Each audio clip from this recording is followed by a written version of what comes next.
पूर्णमदः पूर्णमिदं पूर्णात् पूर्णमुदच्यते पूर्णस्य पूर्णमादाय पूर्णमेवावशिष्यते।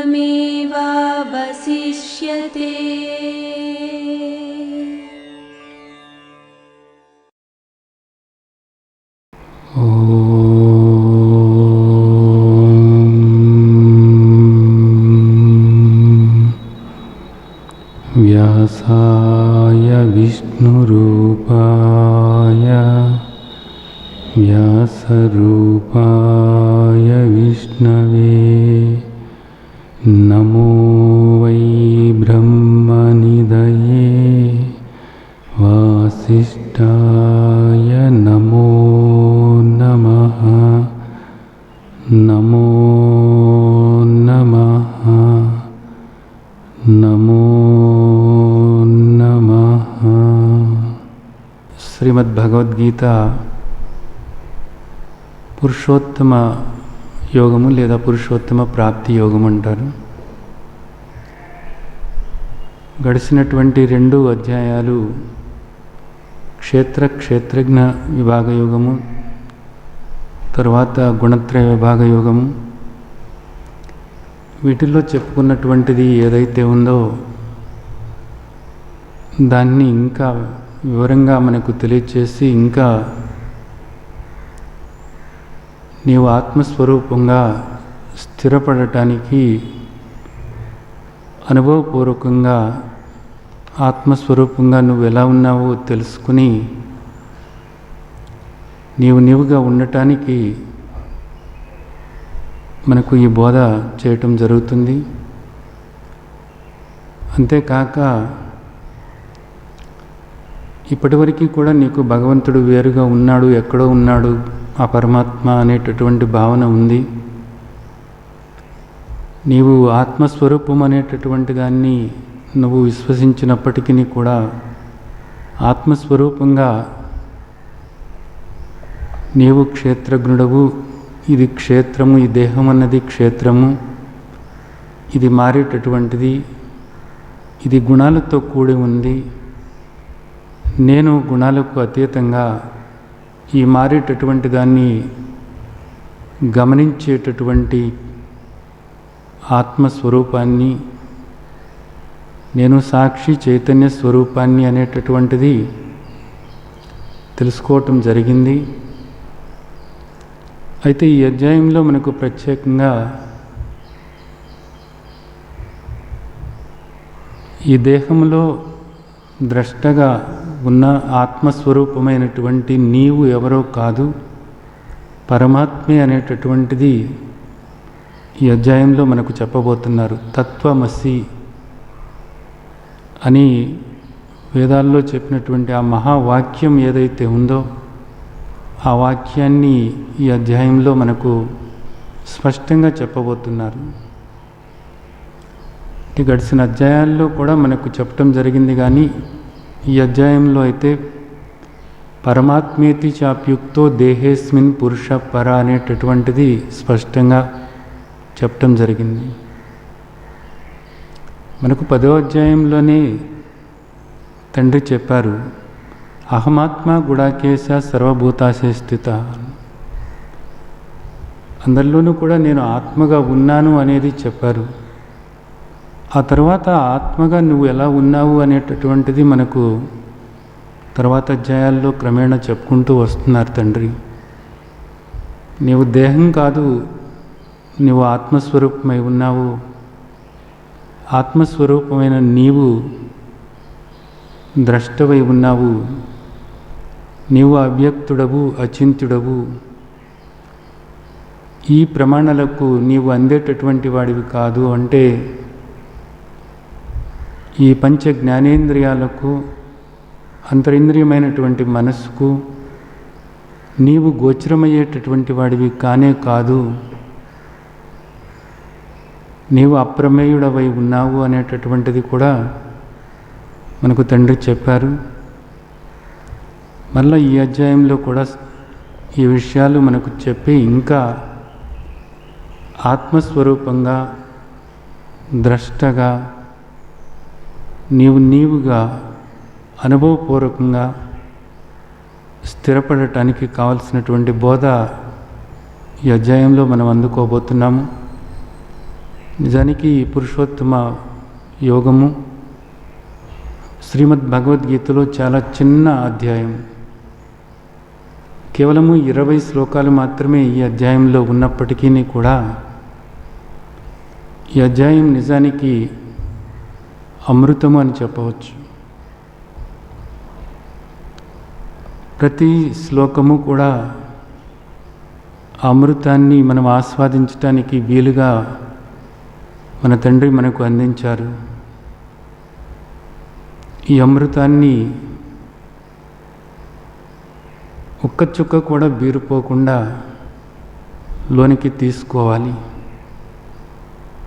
అధ్యాయం చాలా చిన్నది, 20 శ్లోకాలే, కానీ ఎంతో శక్తివంతమైనటువంటి అధ్యాయం. మొత్తం అంతా కూడా వేదాంత సారమంతా కూడా ఈ అధ్యాయంలోకి తీసుకొచ్చి మనకు మన తండ్రి అందించడం జరిగింది. దీన్ని శ్రద్ధతో అవగాహన చేసుకుని వెంటనే ఆచరణలోకి పెట్టుకున్నట్లయితే మీగ్గా మీరు తెలుసుకోగలుగుతారు, నాకే బంధము లేదు, నేను ముక్తుడనే అని. ఆ ముక్తావస్థలో ఉన్నటువంటి మాధుర్యాన్ని మీరు ఆస్వాదించటానికి ఎంతగానో మీకు అవకాశం ఏర్పడుతుంది. ఈ దృష్టి ఏర్పరచుకుని ఈ అధ్యాయం వినండి.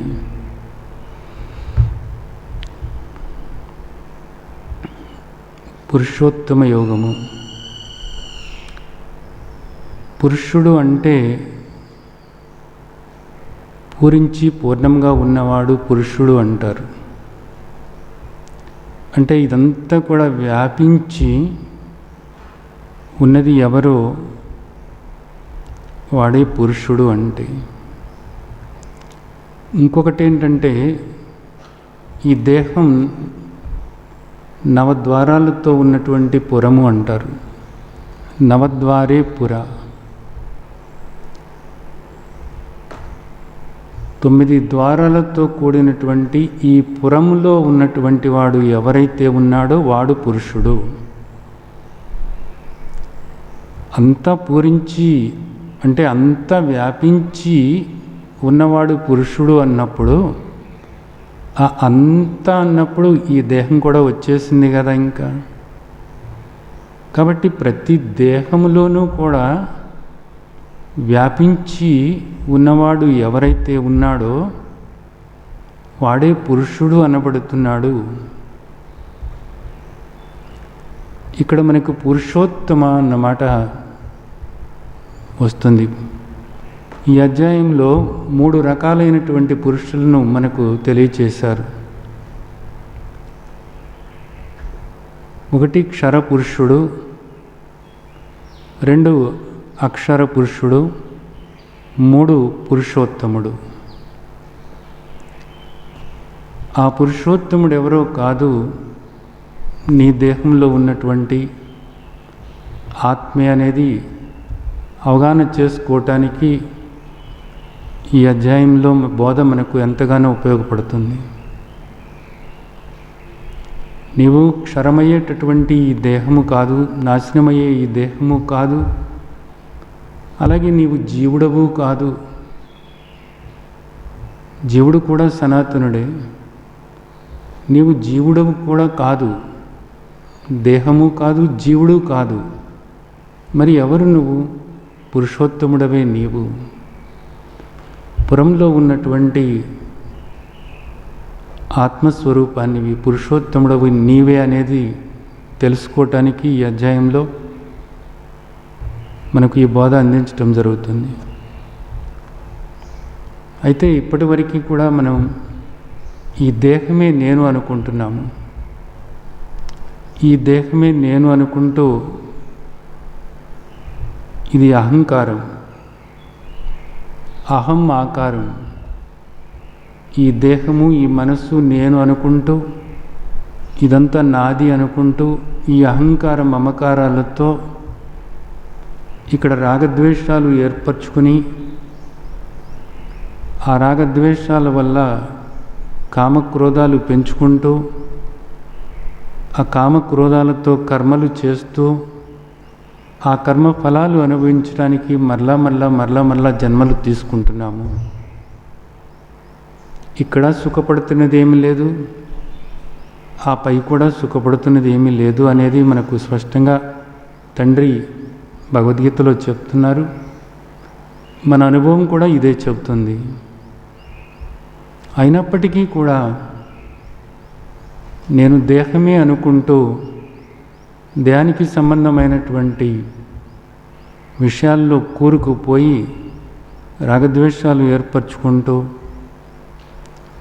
వాటి కోసమని కర్మలు చేస్తూ ఆ కర్మ ఫలాలు అనుభవించడానికి జన్మలు తీసుకుంటూ ఆ జనన మరణ చక్రంలోనే పడి నలుగుతూ పోవటం అనేది జరిగింది. ఇక్కడ మనిషికి ప్రతి ఒక్కరికి కూడా ఎన్నో సమస్యలు, ఎన్నో ఇబ్బందులు, పీత కష్టాలు పీతకి అంటారు. చిన్నపిల్లల దగ్గర నుంచి చనిపోయే వ్యక్తి వరకు కూడా ప్రతి ఒక్కరికి కూడా ఏదో ఒక సమస్య, ఏదో ఒక ఇబ్బంది, ఏదో అలజడి, ఆందోళన, అశాంతి, బాధ, భయము, దుఃఖము, ఆవేశము, అసహనము, అసంతృప్తి, ఈ విధంగా ఎన్నో ఉన్నాయి. ప్రతి ఒక్కరికి కూడా ఉన్నాయి ఇవి. అవన్నీ పోవాలి, ఎప్పుడూ సుఖంగా ఉండాలి అనుకుంటూ ఇక్కడ మనిషి ఎన్నో రకాలైనటువంటి ప్రయత్నాలు చేస్తూ ఉన్నాడు. బాహ్యమైనటువంటి ప్రయత్నాలు ఎన్నో జరుగుతున్నాయి, అలాగే భక్తిపూర్వకమైనటువంటి ప్రయత్నాలు ఎన్నో జరుగుతున్నాయి. రకరకాలైనటువంటి ఆరాధనలు చేస్తూ ఉన్నారు, తీర్థాలు చేస్తున్నారు, నోములు, వ్రతాలు, దీక్షలు ఇలాంటివి ఎన్నో చేస్తూనే ఉన్నారు.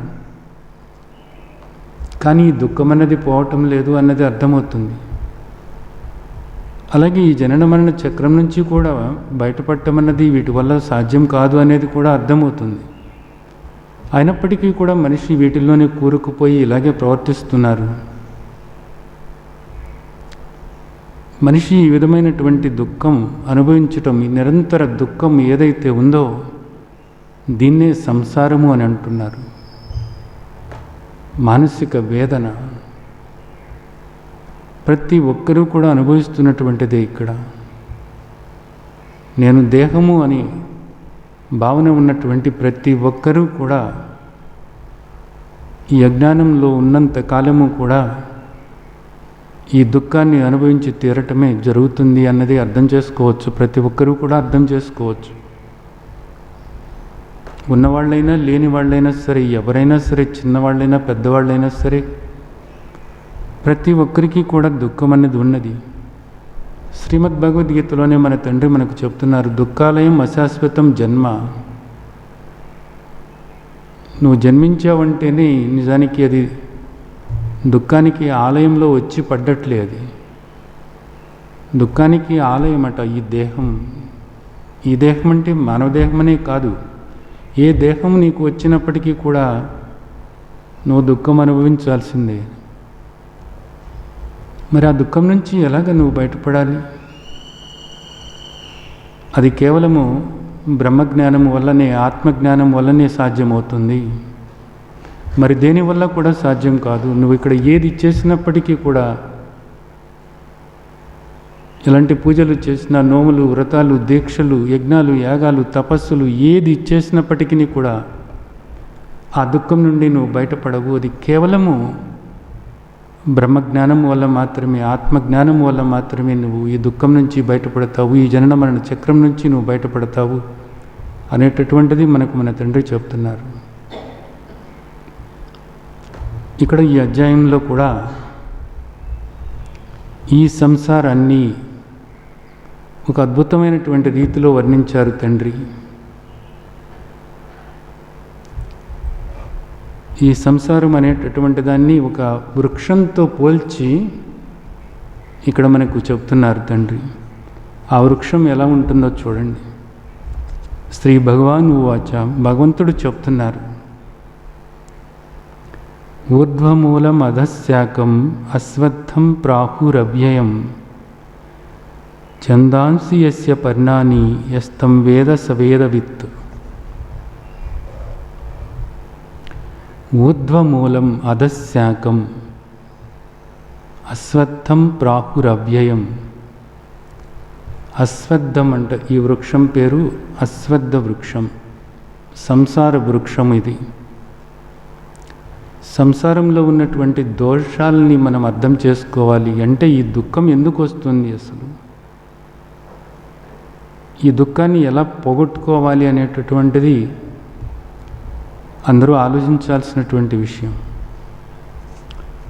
ఈ సంసారం అనేటటువంటి వృక్షం అంటే మనిషి ఈ దుఃఖంలో కూరుకుపోయి పని చనిపోతే ఈ దుఃఖం ఆగుతుందా అంటే ఆగటం లేదు. మరలా జన్మలు వస్తున్నాయి, మరలా దుఃఖమే, మరలా మరణం వస్తుంది, మరలా జన్మ వస్తుంది, మరలా దుఃఖమే.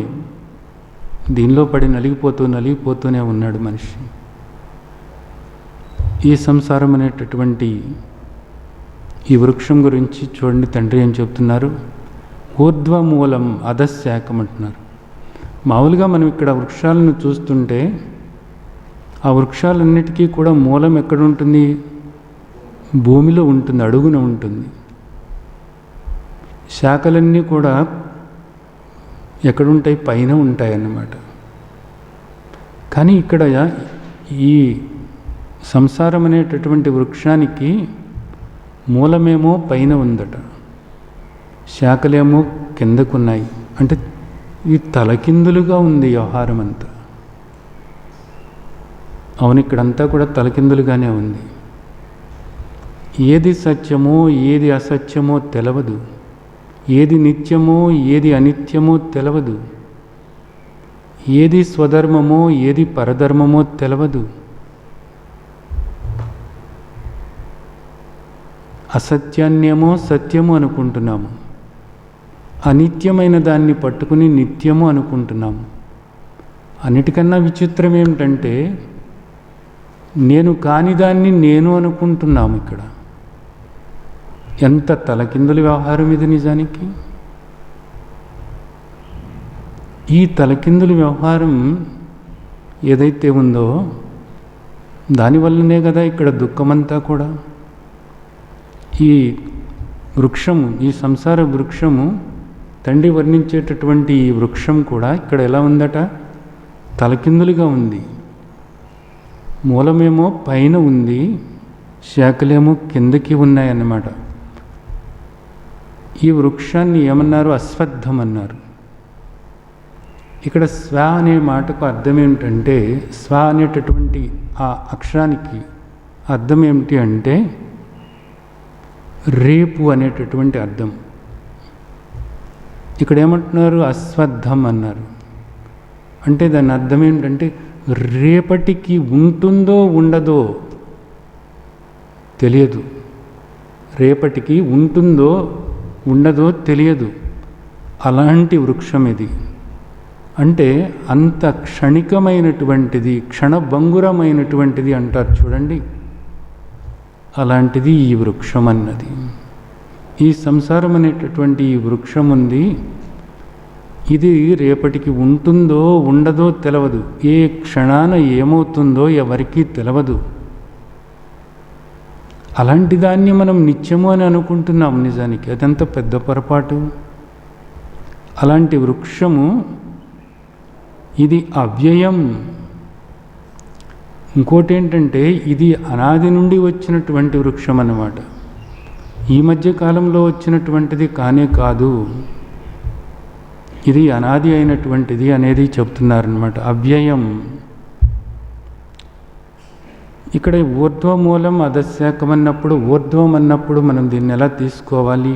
ఊర్ధ్వమూలం అంటే మూలం అన్నప్పుడు ఈ వృక్షానికి మూలం ఎక్కడ ఉంది? పైన ఉంది అంటున్నారు. ఇది ఎట్లాగా మనం అర్థం చేసుకోవాలంటే ఈ వృక్షానికి మూలం పైన అంటే పరమాత్మే. అంటే ఆయన ఏదో మళ్ళీ పైన ఉన్నారు అనేటటువంటిది కాదు ఇక్కడ మనం అర్థం చేసుకోవాల్సింది, గుర్తుంచుకోండి. ఈ సంసారం అనేటటువంటిది ఏదైతే ఉందో, అంటే ఇక్కడ కనిపించేటటువంటిది ఏదైతే ఉందో ఇదంతా కూడా, ఈ గుణాలతో కూడినటువంటిదంతా కూడా ఎక్కడి నుండి వచ్చినట్లు అంటే పరమాత్మ నుండే వచ్చినట్లు. ఇది మనం శ్రీమద్ భగవద్గీతలో 7వ అధ్యాయము 9వ అధ్యాయము, అలాగే గుణత్రయ విభాగ యోగంలో, అలాగే క్షేత్రజ్ఞ విభాగ యోగంలో, వీటన్నిటిలోనూ కూడా మనం తెలుసుకుంటూ వచ్చాము. అంతా కూడా పరమాత్మే, పరమాత్మ కాక మరి ఏది కూడా లేనే లేదు అనేటటువంటిది. పరమాత్మ క్షేత్రజ్ఞుడు అనుకున్నప్పుడు ఇదంతా కూడా క్షేత్రము, ఈ క్షేత్రమంతా కూడా గుణాలతో కూడినటువంటిది. ఇదంతా కూడా దీనికి ఏ అస్తిత్వం అనేది లేనే లేదు, ఇది పరమాత్మ మీద ఆధారపడి ఉన్నది ఇదంతా కూడాను అనేది మనం అర్థం చేసుకుంటూ వచ్చాం. సరే, ఇక్కడ మనకి ప్రతి మనిషికి కూడా ఇక్కడ నేను దేహం అనేటటువంటి ఆ భావన అంతగానూ స్థిరపడిపోయి ఇక్కడ మనిషి ఏం చేస్తున్నాడు అంటే తాను సుఖంగా శాంతిగా ఉండటానికి రకరకాలైనటువంటి కోరికలు కోరుతూ, ఆ కోరికలు నెరవేరటానికి రకరకాలైనటువంటి పూజలు, వ్రతాలు ఇలాంటివన్నీ కూడా చేస్తున్నాడు. ఇవన్నీ కూడా ఎక్కడవి అంటే మళ్ళా వేదాల నుండే వచ్చినటువంటివి. వేదాల నుండే వచ్చినటువంటి కర్మకాండ ఏదైతే ఉందో, ఆ కర్మకాండలో చెప్పినటువంటి ఫలాలు ఏవైతే ఉన్నాయో ఆ ఫలాలు పొందాలి అనేటటువంటి కోరికతో ఆ కర్మకాండలన్నీ కూడా చేసుకుంటూ వెళుతున్నాడు మనిషి. అయితే ఇక్కడ ఏం చెప్తున్నారంటే ఛందాంసి యస్య పర్ణాని యస్తం వేద సవేద విత్ అన్నారు. ఛందాంసి అన్న మాటకి ఇక్కడ అర్థం ఏమిటి అంటే వేదాలు అనే మాట వస్తుంది. ఇంకొక అర్థం ఏమిటంటే కోరికలు అని కూడా వస్తుంది. మనిషి కోరికలు నెరవేర్చుకోవటానికి అనేక రకాలైనటువంటి పూజలు, వ్రతాలు ఇలాంటివన్నీ కూడా చేస్తున్నాడు, యజ్ఞయాగాలు చేస్తున్నాడు. ఎందుకు చేస్తున్నాడు? ఇహపరాలలో తను సుఖంగా ఉండి ఈ భోగాలన్నీ కూడా అనుభవించాలి అని. ఇక్కడ మనిషి సుఖంగా శాంతిగా ఉండాలి, అలాగే ఆ పై కూడా స్వర్గభోగాలు అనుభవించాలి అనేటటువంటి దాంతో అలా చేస్తున్నాడు. ఇక్కడ ఈ శ్లోకంలో ఏం చెప్తున్నారు? ఛందాంసి యస్య పర్ణాని అంటున్నారు. ఈ వృక్షం అనేది ఉంది చూసావు, ఈ వృక్షం తలకిందులుగా ఉంది, మూలమేమో పైన ఉంది, శాఖలేమో కిందకు ఉన్నాయి. ఈ వృక్షానికి ఆకులు కూడా ఉన్నాయి. ఈ ఆకులన్నీ కూడా ఏమిటి అంటే వేదాలలో చెప్పినటువంటి కర్మకాండలు. అంటే మనిషిలో ఉన్నటువంటి కోరికలు ఏవైతే ఉన్నాయో అనేక రకాలైన కోరికలు, తాను సుఖంగా ఉండాలి అనేటటువంటి దాంతో, చనిపోయిన తర్వాత కూడా పుణ్యలోకాలకు వెళ్ళాలి, ఆ భోగాలు అనుభవించాలి అనేటటువంటి కోరికలు. ఈ వృక్షానికి ఉన్నటువంటి ఆకులు అవే అని చెప్తున్నారు. అయితే మన తండ్రి శ్రీమద్ భగవద్గీతలోనే 2వ అధ్యాయంలోనే ఏం చెప్పారు అంటే మీకు గుర్తుండి ఉంటుంది. 2వ అధ్యాయం 42, 43, 44 శ్లోకాలు మీరు చూసినట్లయితే యామిమాం పుష్పితాం వాశాం ప్రవదంత్య విపచ్చిత వేదవాతరత పార్థ నాణ్యదస్తీతివాదిన కామాత్మనః స్వర్గపరా జన్మ కర్మ ఫలప్రదాం క్రియా విశేష బహుళాం భోగైశ్వర్యగతిం ప్రతి భోగైశ్వర్య ప్రసక్తానాం తయాపహృత చేతసాం వ్యవసాయాత్మిక బుద్ధి సమాధౌ న విదితే అని చెప్తున్నారు. ఈ వేదాలలో చెప్పినటువంటి ఈ కర్మకాండ అంతా కూడా ఎలాంటిదంటే నీకు అరిచేతిలో వైకుంఠం చూపించినట్లుగా ఉంటుందన్నమాట. ఈ మాటలన్నీ కూడా పుష్పాలలాగా ఉంటాయట, ఫలాలను ఇచ్చేవి కాదు, పుష్పాలలాగా ఉంటాయన్నమాట. వాడిపోయేవి ఇవన్నీ కూడా. అని ఇక్కడ ఏం చెప్తున్నారంటే, వీటిల్లో కూరుకుపోయి ఈ కోరికలు నెరవేర్చుకోవటమే ధ్యేయంగా మనిషి ఈ కర్మకాండలలో కూరుకుపోయి సత్యమేదో తెలవకుండా, తాను ఆత్మస్వరూపం అనేది తెలవకుండా ఈ జీవితాన్ని ఇలాగే సాగించినట్లయితే జన్మ సార్థకం చేసుకున్నట్లు కాదు. అంతేకాదు, ఇక్కడ ఏదో ఈ కర్మలన్నీ చేసి పుణ్యం మూట కట్టుకుంటున్నామని అనుకుంటున్నాడేమో ఈ మనిషి. ఆ పుణ్యం వల్ల రేపు నువ్వు ఊర్ధ్వలోకాలకు వెళ్ళవచ్చు, అక్కడ ఆ భోగాలు కూడా అనుభవించవచ్చు. కానీ క్షీణే పుణ్యం మత్స్యలోకం విశంతి. మరలా నువ్వు ఆ పుణ్యం కాస్త మూట కరిగిపోగానే అక్కడి నుండి మరలా ఇక్కడే పడాలి. నువ్వు ఈ భూమి మీదే నువ్వు పడాలి.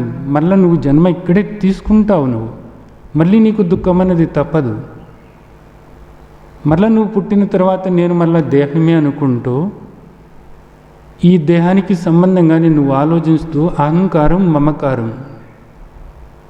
ఈ అహంకార మమకారాల్లోనే కూరుకుపోయి రాగద్వేషాలు ఏర్పరచుకుని ఆ రాగద్వేషాలను కామక్రోధాలుగా మార్చుకుని ఆ కామక్రోధాల కోసం అని చెప్పేసి నువ్వు కర్మలు చేస్తూ వేదాల్లోనే చెప్పారు ఇవన్నీ కూడా అని నువ్వు మాట్లాడుతూ ఇవన్నీ కూడా చేసుకుంటూ ఇలాగే కూరుకుపోయినట్లయితే నీకు మరలా జన్మ తప్పదు.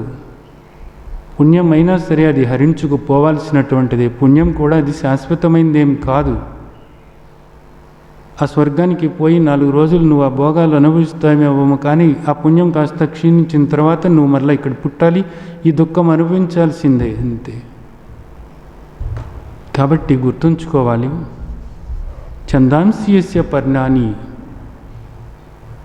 ఆ సంసారం అనేటటువంటి వృక్షానికి ఆకులు ఏవీ కాదు, నీ కోరికలు నెరవేర్చేటటువంటి వేదాల్లో ఉన్నటువంటి కర్మకాండలు అంటున్నారు. అంటే ఆ కర్మకాండలు ఆధారం చేసుకుని నీ కోరికలు నెరవేర్చుకోవటానికి నువ్వు ప్రయత్నం చేస్తున్నావు. అవే ఆకులు, సంసారానికి ఆకులు. ఇక్కడ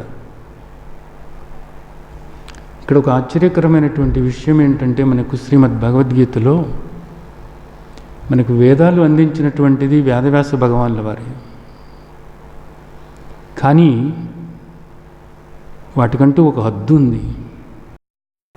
వేదాలలో మనం ఏది నేర్చుకోవాలో అది నేర్చుకోవాలి, ఏ మార్పు చేసుకోవాలో ఆ మార్పు చేసుకోవాలి. ఆయా కర్మకాండలన్నీ కూడా మనం ఎందుకు ఆచరించాలి అంటే మనలో ఉన్నటువంటి మాలిన్యాన్ని పోగొట్టుకోవటం కోసం. అంతేకాని రాగద్వేషాలను పెంచుకుంటూ కామక్రోధాలతో ఆ కర్మలు చేసి మరల మనం జన్మలు తీసుకోవటం కోసం కాదు వేదాలు మనం ఉపయోగించుకోవాల్సింది. వేదాల్లో మనకు ఎన్నో చెప్పారు. అనేక రకాలైనటువంటి సంస్కారాలని మనకు వేదాలు అందించాయి. అవన్నీ కూడా మనకు ఎందుకోసం అంటే మనలో ఉన్నటువంటి మాలిన్యాన్ని పోగొట్టి మనల్ని సంస్కారవంతులుగా తయారు చేసి వేదాల నుండి వేదాంతంలోకి మనం నడిచేలాగా చేయటం కోసం అన్నదాన్ని గుర్తుంచుకోవాలి. ఇక్కడ చెప్తున్నదంతా కూడా వేదాంతంలోకి మీరు మారాలి. అక్కడ కూరుకుపోయి ఉండకూడదు. అక్కడ కూరుకుపోయి ఆ కోరికలే జయంగా మీరు అనుకుంటున్నప్పుడు మరలా మీరు జన్మలు పొందుతారు అనేటటువంటిది మనకు ఇక్కడ చెప్తున్నారు సూత్రప్రాయంగా. కానీ ఇది అర్థం చేసుకోవటం లేదు. మరలాటే తిరిగి అక్కడే కూరుకుపోతున్నారు అన్నమాట. పైపచ్చి ఇక్కడ ఏమంటున్నారు తండ్రి, ఛందాంస్యస్య పర్ణాని యస్తం వేద సవేదవిత్. మాకు వేదాలన్నీ కూడా వచ్చు, మేము వేదాలను అనర్గళంగా చెప్పగలము, కంఠోపాఠంగా మాకు ఇదిగో ఈ వేదం వచ్చు, ఈ వేదం వచ్చు అని చెప్తున్నారు. వేదం రావటం అంటే, వేదం అర్థం అవ్వటం అంటే దాని అర్థం ఏమిటంటే, ఇదిగో ఈ సంసార వృక్షాన్ని నీవు అర్థం చేసుకుని ఈ సంసార వృక్షం ఏదైతే ఉందో ఇది దుఃఖానికి కారణమవుతుందని, ఈ సంసారంలో నుండి నువ్వు బయటపడటానికి, సాయుధ్యం పొందటానికి, ఆ తండ్రితో ఏకమవ్వటానికి, మోక్షం పొందటానికి నువ్వేం చేయాలో అది చేస్తూ ఉన్నట్లయితే ఆ కర్మకాండలన్నింటినీ కూడా సకామ కర్మలుగా కాక నిష్కామ కర్మలుగా చేసుకుంటూ, అలాగే ఆయా సంస్కారాలన్నింటినీ కూడా నీలో ఉన్నటువంటి దోషాలను, నీలో ఉన్నటువంటి మాలిన్యాలను పోగొట్టుకోవటానికి ఉపయోగించుకుంటూ ఉంటే, ఆ వేదాల్లో చెప్పినట్లుగా నీ జీవితాన్ని మలుసుకుంటూ ఉంటే, నీలో ఉన్న మాలిన్యమంతా కూడా నువ్వు పోగొట్టుకుని యథార్థమైనటువంటి నిన్ను నీవు, ఆత్మస్వరూపమైనటువంటి నిన్ను నీవు తెలుసుకోవటానికి ఒక యోగ్యత నువ్వు ఏర్పరచుకున్నట్లయితే అప్పుడు నువ్వు వేదాలను తెలిసిన వాడివి అని అనుకో. అంతేకాని నువ్వు అక్కడ కూరుకుపోయి వాటిల్లోనే నీవు వాటిని ఆచరిస్తూ ఉన్నప్పుడు నాకు వేదాలు తెలుసు అని అంటే అది సరైంది కాదు. అవన్నీ కూడా ఎందుకు ఆచరించాలో, ఎలా ఆచరించాలో అలా ఆచరిస్తూ నీలో ఉన్న మాలిన్యాన్ని పోగొట్టుకుని, నీలో ఉన్న దోషాలను పోగొట్టుకుని వేదాంతంలోకి, బ్రహ్మజ్ఞానం అవగాహన చేసుకోవటానికి నిన్ను నీవు సిద్ధపరచుకున్నట్లయితే అప్పుడు నువ్వు అనొచ్చు, ఏమని? నేను వేదాంతిని అని, నాకు వేదాలు తెలుసు అని నువ్వు అనవచ్చు. అక్కడ తండ్రి చెప్తున్నటువంటిది ఛందాంస్యస్య పర్ణాని యస్తం వేద సవేదవిత్. ఆ వ్యక్తి నిజంగా వేదాలు తెలిసిన వ్యక్తి అనేది ఇక్కడ చెప్తున్నారన్నమాట. తర్వాత ఆ వృక్షాన్ని గురించి ఇంకా వర్ణిస్తున్నారు తండ్రి. చూడండి, అదచ్చోద్వం ప్రసృతాస్తస్య శాఖ గుణప్రవృద్ధ విషయ ప్రవాళా అదచ్చ మూలాన్యనుసంతతాని కర్మానుబంధీని మనుష్యలోకే. మనకు ఆ చెట్టు గురించి మూలమేమో పైన ఉంది, అలాగే ఆ కొమ్మలు అవన్నీ కూడా కిందకున్నాయి అనేటటువంటిది చెప్పారు. ఆ పర్ణాలు అంటే ఆ ఆకులు ఏవో కావు, అవి వేదాల యొక్క కర్మకాండలు ఏవైతే ఉన్నాయో వాటి గురించి అనేటటువంటిది చెప్పడం జరిగింది. ఇప్పుడు ఏమంటున్నారంటే ఇక్కడ ఆ శాఖలు పైకి కిందకి కూడా వ్యాపించి ఉన్నాయట. అదచ్చోర్ధ్వం ప్రసృతాస్తస్య శాఖ. ఒక చెట్టుకి శాఖలు అన్నవి ఇలా పక్కకి వెళుతూ ఉంటాయి అన్నమాట. కానీ ఇక్కడ ఈ చెట్టుకి విచిత్రం ఏమిటంటే పైకి కిందకి కూడానంట. ఏమిటి పైకి కిందకి ఏమిటంటే, మనకి 14 లోకాలు అంటారు, ఊర్ధ్వలోకాలు, అధోలోకాలు. ఇప్పుడు మనిషి చేసేటటువంటి ఈ కర్మలు ఏవైతే ఉన్నాయో, పుణ్యకర్మలు పాపకర్మలు కూడా, ఈ పుణ్యకర్మల వల్ల ఏమవుతున్నాడు ఆ మనిషి? ఊర్ధ్వలోకాలకు వెళుతున్నారు అన్నమాట. అంటే ఈ శాఖలు ఇంకా పైకి ఉన్నాయంటే దాని అర్థం అది. అలాగే కొన్ని పాపకర్మలు ఆచరించటం వల్ల ఏమవుతుంది? అధోలోకాలకు చేరుతున్నాడు. అధోలోకాలకు చేరి ఎంతో నరకం ఇక్కడ అనుభవిస్తున్నాడు. ఊర్ధ్వలోకాలకు చేరి తను చేసినటువంటి పుణ్యకర్మల ఫలాన్ని, సుఖభోగాలు అనుభవించటానికి ఉపయోగించుకుంటున్నాడు. మరలా తప్పదు, ఎప్పటికైనా కానీ మరలా ఇక్కడ మనుష్యుడిగా పుట్టాల్సిందే. మనిషిగా పుట్టినప్పుడు మాత్రమే తన్ను తాను తెలుసుకొని, తాను ఆత్మస్వరూపము అనేది తెలుసుకొని ఈ జనన మరణ చక్రం నుండి, ఈ సంసారం అనేటటువంటి ఈ చక్రం నుండి బయటపడటానికి సాధ్యమవుతుంది. తన్ను తాను తెలుసుకున్నప్పుడు మాత్రమే సాధ్యమవుతుంది. ఇది కేవలము బ్రహ్మజ్ఞానం వల్ల మాత్రమే, ఆత్మజ్ఞానం వల్ల మాత్రమే సాధ్యమవుతుంది. అదోచోర్ధ్వం ప్రసృతాస్తస్య శాఖ. ఈ పైకి పెరుగుతున్నాయి, కిందకి పెరుగుతున్నాయి. గుణప్రవృద్ధ విషయ ప్రవాళ అని చెప్తున్నారు. ఇక్కడ ఈ వృక్షానికి జలం ఎక్కడి నుంచి వస్తుంది? నీరు కావాలి కదా. ఇది ఎక్కడిది అంటే గుణాలట, త్రిగుణాలు ఉన్నాయి కదా. ఈ త్రిగుణాలు అన్నవి ప్రతి ఒక్కరిలోనూ కూడా ఉన్నాయి కదా. ఈ గుణాల ద్వారా కర్మలు చేస్తున్నాడు. ఆ కర్మలు ద్వారా మనిషి ఊర్ధ్వలోకాలకు అధోలోకాలకు వెళుతూ ఉన్నాడు. ఈ కర్మలు దేనికోసం చేస్తున్నట్లు? ఇక్కడ తను చూసేటటువంటి శబ్ద స్పర్శ రూప రసగంధాలు ఏవైతే ఉన్నాయో, శబ్ద స్పర్శ రూప రసగంధాలు, వీటి కోసం చేస్తున్నాడు అన్నమాట. ఇక్కడ రకరకాల కోరికలు కదా, ఈ కోరికలు నెరవేరటం కోసం చేస్తున్నాడట. ఇక్కడ ఈ శ్లోకంలో విషయ ప్రవాల అన్నారు. విషయ ప్రవాల అంటే ఏంటంటే చిగుర్లట. ఇవన్నీ కూడా అంటే చిన్న చిన్న రెమ్మలు, అలాగే చిగుర్లు అన్నమాట. ఓ చెట్టు, ఒక వృక్షం పెద్దదిగా మారాలి అంటే చిగుర్లు ఉండాలి, కొమ్మలతో పాటు చిన్న చిన్న రెమ్మలు ఉండాలన్నమాట. వాటిని దేంతో పోల్చారు ఇక్కడంటే విషయాలతో పోల్చారన్నమాట. ఏమిటి విషయాలు? పంచ జ్ఞానేంద్రియాలకు ఏవి విషయాలు? శబ్ద స్పర్శ రూప రసగంధాలు. వీటి కోసమని చెప్పేసి మనిషి రకరకాలైనటువంటి కోరికలు కోరుతూ వాటిల్లో కూరుకుపోతూ ఉన్నాడన్నమాట. ఆ కోరికలు నెరవేర్చుకోవటానికి రకరకాలైనటువంటి పూజలు వ్రతాలు ఇవన్నీ కూడా చేసుకుంటూ వెళుతున్నాడు అన్నమాట. జీవితం అంటే ఏంటంటే ఇంతే. ఇక్కడ పని మేము దేవుడిని నమ్మము, ఇవన్నీ కూడా పూజలు చేయము అని అనుకున్న వాళ్ళు కూడా పని అవన్నీ కూడా చేయటం లేదు. బాగానే ఉంది, చేయటం లేదు, ఇబ్బంది ఏమి లేదు. కానీ ఈ కోరికలు అన్నవి కూడా అందరికీ అలాగే ఉన్నాయి కదా. ఈ కోరికలు కోరుతూనే ఉన్నారు. ఆ కోరికలు నెరవేరటానికి రకరకాలైనటువంటి పనులు చేస్తున్నారు. ఎంతో పాపానికి ఒడిగట్టే వాళ్ళు ఉన్నారు. పాపం ఎందుకులే అని చెప్పేసి ఏదో సాఫీగా చేసుకుంటూ పోయేవాళ్ళు ఉన్నారు.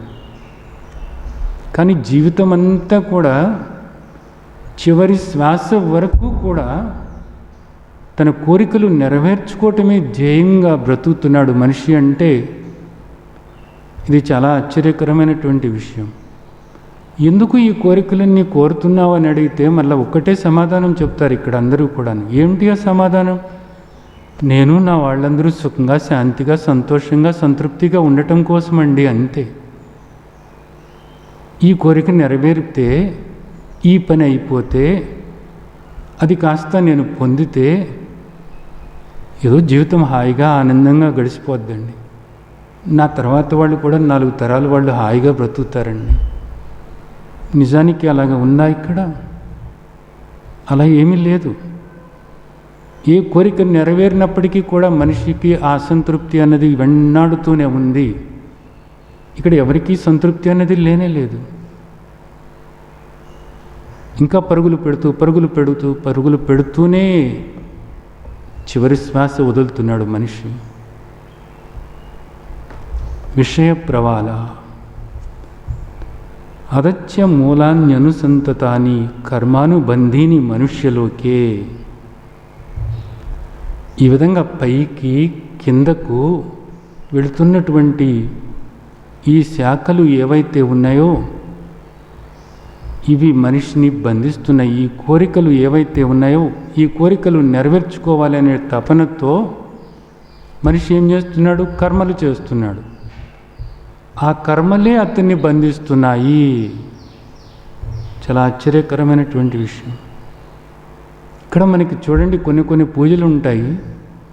చాలా ఆశ్చర్యం. వచ్చే జన్మలో మంచి భర్త రావాలి అని.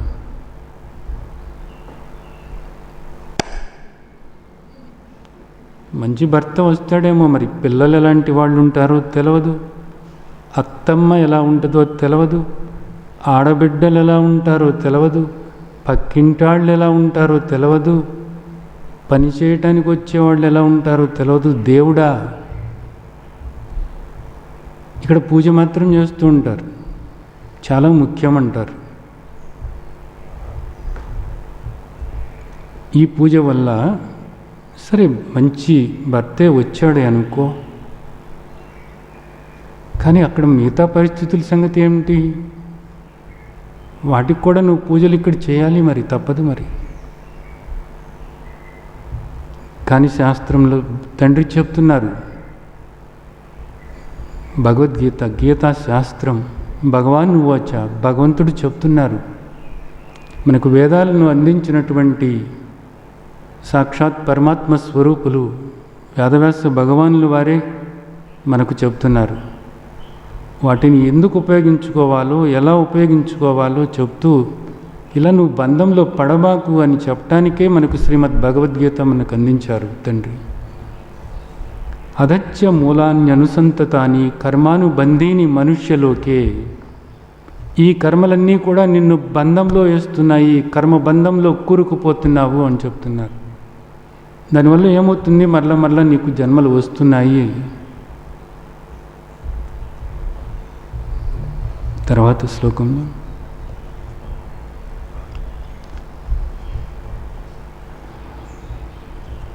నా రూపమస్యేహ తదోపలభ్యతే నా అంతో న చాదిర్న న చ సంప్రతిష్ఠ అశ్వత్థమేనం సువిరూఢమూలం అసంగశస్త్రేణ దృఢేన చిత్వా. ఇక్కడ 3వ శ్లోకంలో ఏం చెప్తున్నారు? నా రూపమస్యేహ తదోపలభ్యతే నా అంతో న చాదిర్న చ సంప్రతిష్ఠ అని చెప్తున్నారు. ఈ వృక్షానికి ఒక రూపమంటూ లేదు అంటున్నారు. దీనికి ఒక అస్తిత్వం అంటూ అసలు లేనే లేదు అనేది చెప్తున్నారన్నమాట. ఈ సంసారం అనేటటువంటి ఈ వృక్షం ఏదైతే ఉందో, ఇప్పుడు దాకా మనం చెప్పినటువంటిది ఏదైతే ఉందో, తండ్రి సెలవులు పలవలుగా చెప్పారు మనకి. ఇంకేమో మూలమేమో కిందుంది, శాఖలేమో మామూలుగా అయితే ప్రతి వృక్షానికి కూడా మూలం కింద ఉంటుంది. ఈ వృక్షానికి ఏమో మూలమేమో పైన ఉంది, శాఖలేమో కిందకున్నాయి.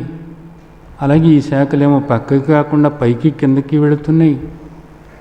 అలాగే ఆ కనపడేటటువంటి ఆకులు ఏవైతే ఉన్నాయో అవన్నీ కూడా వేదాలు అనబడుతున్నాయి, అవన్నీ కూడా కోరికలు అనబడుతున్నాయి. ఇవన్నీ కూడా నిన్ను మనిషిని బందీని చేస్తున్నాయి. అలాంటిది ఈ వృక్షము, ఇది అశ్వత్థ వృక్షము. రేపటికి ఉంటుందో లేదో తెలియనటువంటి క్షణభంగురమైనటువంటిది ఈ వృక్షము అని ఇంతగా చెప్పారు. చెప్పిన తర్వాత ఇప్పుడు 3వ శ్లోకంలో ఏం చెప్తున్నారు? నా రూపమస్యేహ తదోపలభ్యతే నా అంతో న చాదిర్న చ సంప్రతిష్ఠ అని చెప్తున్నారన్నమాట.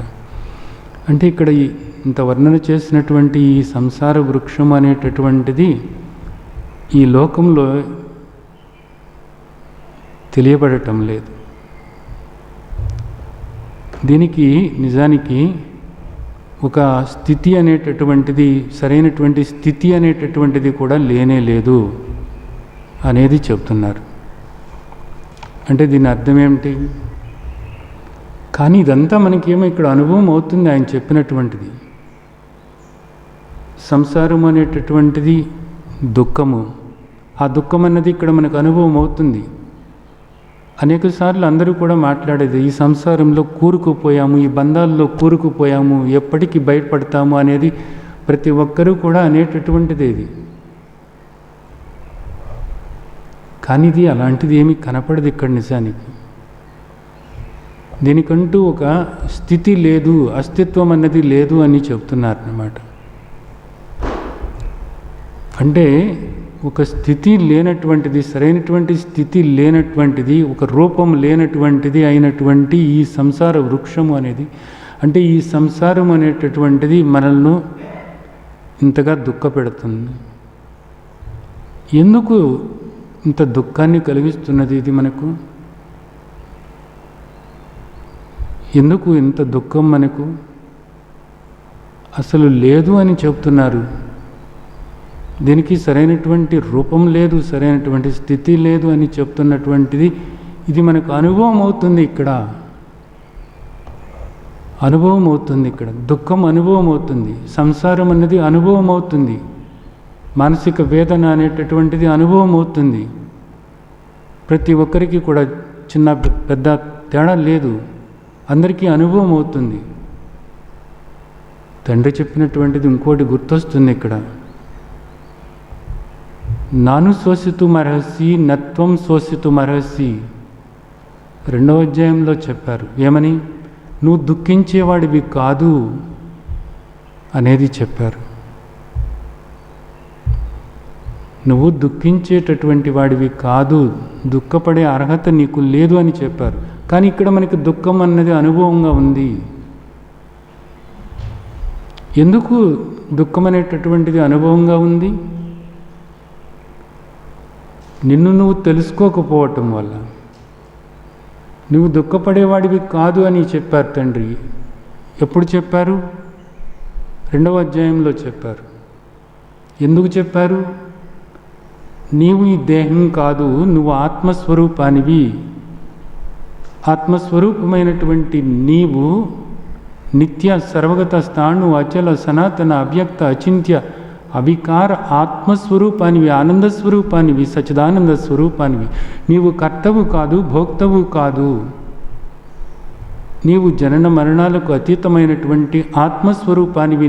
నీవు దుఃఖపడేవాడివి కాదు అనేది తండ్రి చెప్పారు. ఆత్మస్వరూపంగా నిన్ను నీవు తెలుసుకో, స్థితప్రజ్ఞుడిగా ఉండు. నీవు స్థితప్రజ్ఞుడిగా ఉండు, దేహానికి ద్రష్టగా ఉండు. దేహం అనేటటువంటిది క్షేత్రం అనబడుతుంది, కనపడేదంతా కూడా క్షేత్రం అనబడుతుంది. నీవు క్షేత్రజ్ఞుడవై ఉన్నావు. ఈ క్షేత్రం అనేటటువంటిది గుణాలతో కూడినటువంటిది. నీవు గుణాలకు అతీతమైనటువంటి వాడివి, గుణాతీతుడవు. నీవు నిత్యుడవై ఉన్నావు. ఇది అనిత్యమై ఉంది, ఇదంతా మారేటటువంటిదే, ఇదంతా కూడా పోయేటటువంటిదే. మాత్రా స్పర్శాస్తు కౌంతేయ శీతోష్ణ సుఖదుఃఖద ఆగమ అపాయిను అనిత్య తాం స్థితిక్షస్వ భారత. ఈ కనపడేదంతా కూడా శబ్ద స్పర్శ రూప రసగంధాలతో కూడినటువంటి ఈ ప్రపంచము ఏదైతే ఉందో, ఈ దేహం దగ్గర నుంచి, మనసు దగ్గర నుంచి ప్రతిదీ కూడా అనిత్యమైనటువంటిది, మారేటటువంటిది, ఇదంతా కూడా పోయేటటువంటిది. నీవు దీనికి ద్రష్టవై ఉన్నావు, సాక్షి చైతన్య స్వరూపమై ఉన్నావు. నీవు నిత్యుడవై ఉన్నావు, ఆనంద స్వరూపమై ఉన్నావు అనేటటువంటిది తండ్రి చెప్పారు. తండ్రి చెప్పినట్లుగా నీవు ఆత్మస్వరూపంగా ఉన్నప్పుడు, ఈ దేహానికి ద్రష్టగా నువ్వు ఉన్నప్పుడు, ఈ మనసుకు నువ్వు సాక్షి స్వరూపంగా ఉన్నప్పుడు, సాక్షి చైతన్య స్వరూపంగా ఉన్నప్పుడు, ఈ మారేదానికి ద్రష్టగా నువ్వు ఉన్నప్పుడు, నేను ద్రష్టను, ఇవేవి కూడా నాకు అండటం లేదు అని ఆ విధంగా ద్రష్టగా అసంగుడుగా నీవుగా ఉన్నప్పుడు నిజానికి నీకు ఇంకా దుఃఖం ఎక్కడిది? ఇక్కడ నీకు దుఃఖం అనేది లేనే లేదు. కానీ అలా ఉండనప్పుడు ఇదిగో ఇదంతా ఉంటుంది. నువ్వు దేహమే అనుకున్నప్పుడు దేహం తరపున ఈ కోరికలన్నీ కూడా వస్తూనే ఉంటాయి. అహంకార మమకారాలు వస్తూనే ఉంటాయి. ఆ కోరికలు అలాగే ఉంటాయి. అలాగే వాటికి సంబంధమైనటువంటి కర్మకాండలు అలాగే ఉంటాయి. ఆ తర్వాత వాటిని ఫలాలు అనుభవించడానికి జన్మలు కూడా అలాగే ఉంటాయి అనేటటువంటిది మనకిక్కడ చెప్తున్నారు. యథార్థంగా ఇదంతా కూడా దీనికంటూ ఒక అస్తిత్వం అనేది లేదే లేదు. ఇదంతా కూడా నీ మీద ఆధారపడినటువంటిది అనేది కూడా మనకు తండ్రి చెప్పారు. ఇప్పుడు ఇక్కడ ఏం చెప్తున్నారంటే, ఇంతవరకు కూడా ఈ సంసార వృక్షాన్ని మనకు తండ్రి చెప్పారు. ఈ సంసార వృక్షం ఏదైతే ఉందో, ఈ దుఃఖానికి కారణమైనటువంటి ఈ సంసారం ఏదైతే ఉందో, దీని నుంచి ఎలా బయటపడాలో ఇప్పుడు మనకు చెప్తున్నారు. అంటే ఈ సంసారం నుండి బయటపడటం అంటే ఏంటి? దుఃఖం నుంచి బయటపడటమే. దుఃఖం నుంచి బయటపడాలి.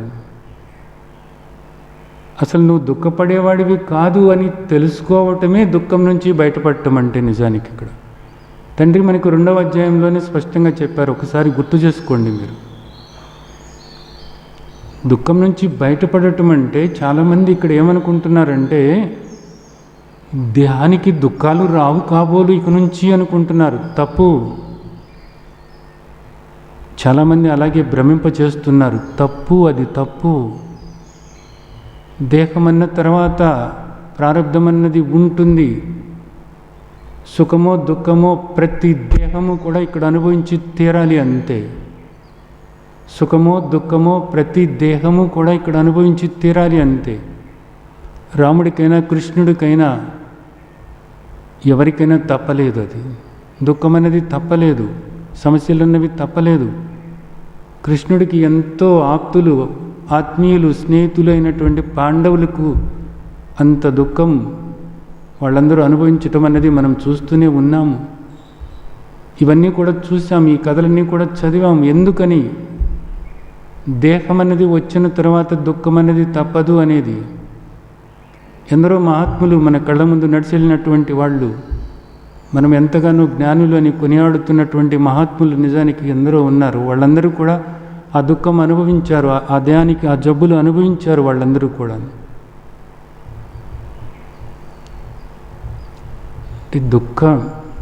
దుఃఖం లేకుండా చేసుకోవటం అంటే దేహానికి దుఃఖం లేకుండా చేసుకోవటం అనేటటువంటిది కాదు, అర్థం చేసుకోండి. మరి నీవు దేహం కాదు, నువ్వు ఆత్మస్వరూపము. నీవు ఆత్మస్వరూపము అని తెలుసుకొని, ఈ దేహానికి ద్రష్టవు అని తెలుసుకొని, ద్రష్టగా నీ లక్షణాలు ఏమిటో నువ్వు తెలుసుకొని, నీవుగా ఉండటం ఏదైతే ఉందో అదే స్థిత ప్రజ్ఞత, అదే బ్రాహ్మీ స్థితి. అప్పుడు నీకు ఆత్మస్వరూపమైనటువంటి నీకు ఆత్మగా నీవు యథార్థము. ఈ దేహం అన్నది వచ్చిపోయేటటువంటిది, ఇది యథార్థం కాదు. ఇవి వచ్చిపోయేటటువంటివే, వస్త్రాల్లాగా వచ్చిపోయేటటువంటివే. ఇవి మారేటటువంటివే. ఇక్కడ ఈ దేహము ప్రారంధం వల్ల ఇది దుఃఖం అనుభవిస్తూనే ఉంటుంది, బాధలు అనుభవిస్తూనే ఉంటుంది. ఈ దేహాలకు అనేక రకాలైనటువంటి జబ్బులు వస్తూనే ఉంటాయి, తప్పదు. అలాగే మనస్సు సుఖదుఖాలు పొందుతూనే ఉంటుంది, అది దాని స్వభావము. నువ్వు మనస్సు కాదు, దేహము కాదు.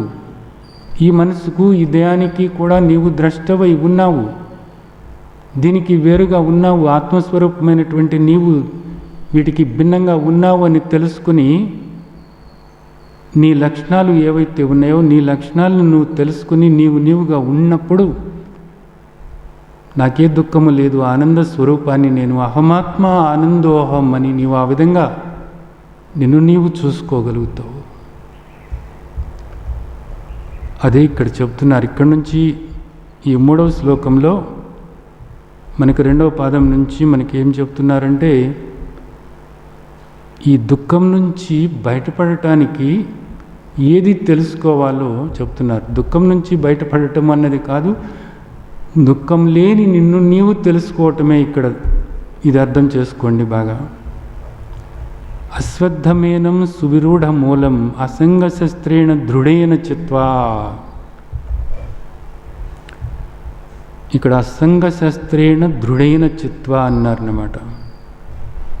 ఈ విధంగా లోతుగా పాతుకుపోయినటువంటి ఈ వృక్షం ఏదైతే ఉందో,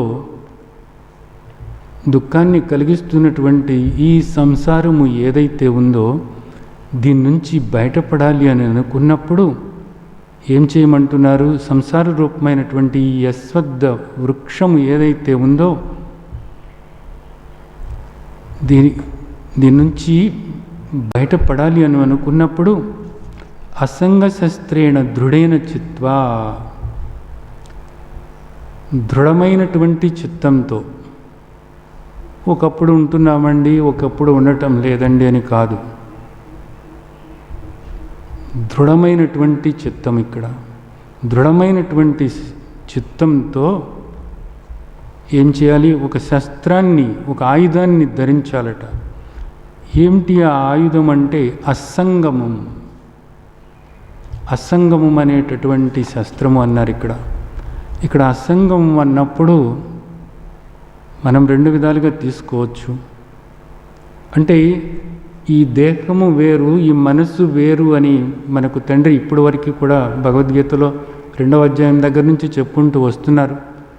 కాబట్టి ఈ దేహంతోనూ ఈ మనసుతోనూ కూడా సంగమం లేకుండా ఈ దేహానికి మనసుకు నేను వేరుగా ఉన్నాను, ఈ విషయాలకు నేను వేరుగా ఉన్నాను అని అసంగుడమైనటువంటి నిన్ను నీవు స్మరించుకుంటూ దీనికి నేను ద్రష్టగా ఉన్నాను అని ఆ భావన ఏర్పరచుకుంటూ ఉండటం అన్నది. ఇంకొకటి వైరాగ్యం అనేటటువంటిది కూడా ఇక్కడ మనం తీసుకోవాలి. ఏమిటి వైరాగ్యము?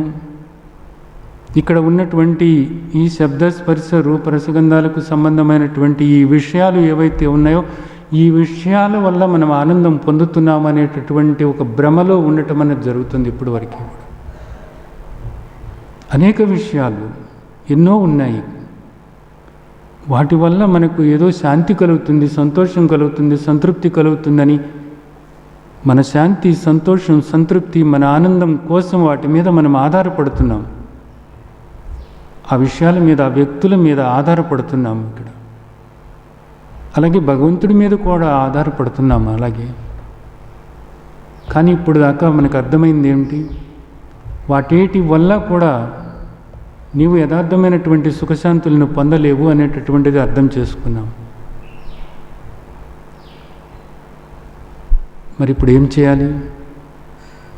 ఇప్పుడు వరకు కూడా వీటి వల్ల ఆనందం పొందుతున్నామని వీటి కోసం ప్రయత్నం చేస్తూ ఇక్కడ రాగద్వేషాలు ఏర్పరచుకుంటూ వస్తున్నాం. కానీ ఇప్పుడు అర్థం చేసుకోవాల్సింది ఏంటంటే వీటేటి వల్ల కూడా మనం ఆనందం పొందటం లేదు అని. మరి ఏది ఆనందం? నీవుగా ఉండటమే ఆనందం. నిజానికి నీవుగా ఉండటమే శాంతి, నీవుగా ఉండటమే సంతృప్తి. ఎందుకోసం? ఆత్మస్వరూపమైనటువంటి నీవు ఆనంద స్వరూపానివి, నీవు సుఖస్వరూపానివి, శాంతస్వరూపానివి. నీవు పూర్ణమై ఉన్నావు, నీవు అనంతమై ఉన్నావు. ఏ వెలితి లేదు నీకు.